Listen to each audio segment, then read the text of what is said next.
A 1,5 millió dinár értékű berendezést és a modern készségfejlesztő játékokat a községi önkormányzat és a horgosi helyi közösség biztosította. A gyermekeknek olyan különböző játékeszközöket, készségfejlesztő játékokat vásároltunk, ami nem található meg az óvodában, pont azért, hogy a gyermekek itt, amikor eljönnek, egyedül a szülő, ha elkíséri, és ha itt marad egyedül, vagy ha szülővel jön, akkor is jól érezze magát, és hogy ne ugyanazokkal a játékokkal játszon.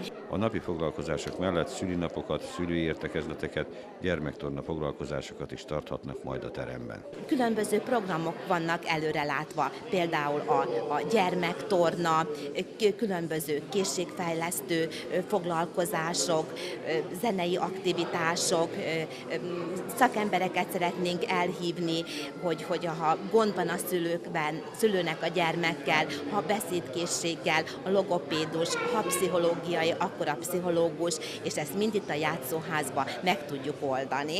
A ma átadott horgosi játszóház a jövő héttől a hét minden munkanapján a délutáni órákban várja a kicsinyeket.